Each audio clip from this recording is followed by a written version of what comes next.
চিরাচরিত প্রথা এবং ঐতিহ্য মেনে দোলের দিনে মহিষমর্দিনীর পুজো অনুষ্ঠিত হলো হুগলির শ্রীরামপুরের দে পরিবারে।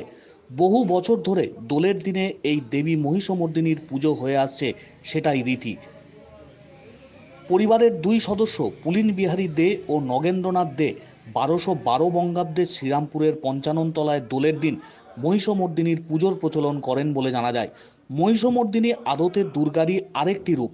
এখানে প্রতিমার পাশে কার্তিক, গণেশ, লক্ষ্মী, সরস্বতীর পরিবর্তে দুর্গার দুপাশে থাকেন দুই সখী, জয়া এবং বিজয়া। দুর্গাপুজোর মতোই রীতি মেনে 4 দিন ধরে পুজোর আয়োজন করা হয়। একসময় এই পুজোয় মহিষ বলি হতো, পরে অবশ্য তা বন্ধ হয়ে যায়।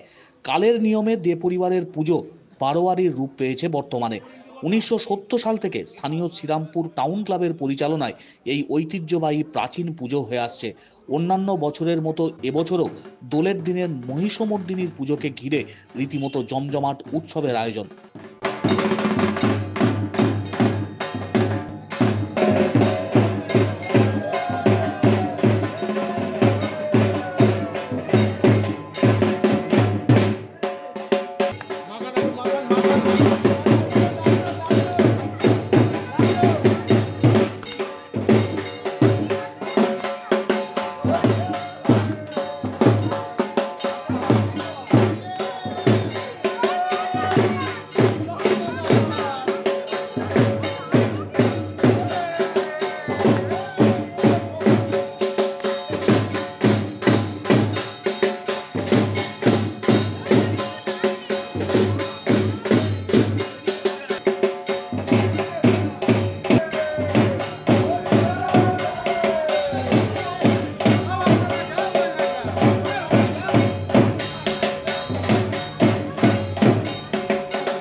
সকাল থেকে আমরা মায়ের পায়ে আবির দিয়ে আজকে দিনটা শুরু করি।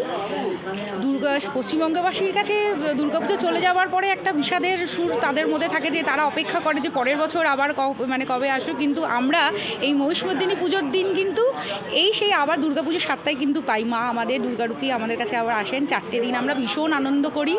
এখানেই খাওয়া দাওয়া, এখানেই সকাল থেকে এখানে আড্ডা, সবাই পাড়া সবাই মিলে ভীষণ মজা করি। ভীষণ আমাদের এটা ডবল পাওনা যাকে বলে, যে আমরা আজকের দিনে বসন্ত উৎসবও পালন করি সকালবেলা প্রভাত ফেরিয়ে দিয়ে, আর তারপরে তো মা এখানে পুজো হয় সকাল থেকে আমরা বসন্ত উৎসবও পালন করি, আর সকাল থেকে আমাদের এখানে মায়ের পুজোও হয়।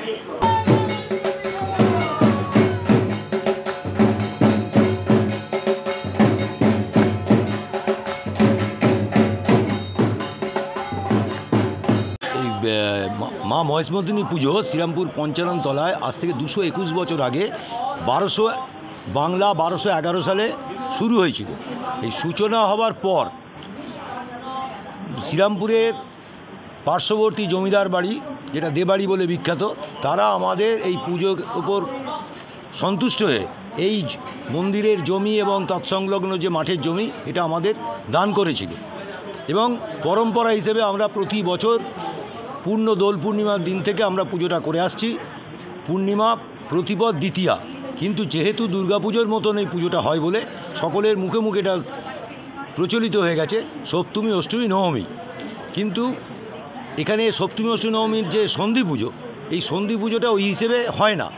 কিন্তু বহুদিন আগে যেমন আমরা প্রতিদিন পুজোয় যেমন ভোগ বিতরণ করি, তেমনি নবমীর দিন এখানে আমি দেখিনি, আমার পূর্বপুরুষরা দেখেছেন, এখানে মহিষ বলি হতো, আমরা শুনেছি। আমরা ছাগ বলি দেখেছি, এবং তার সঙ্গে আনুষঙ্গিক লাউ, আখ এসব বলি হয়েছে।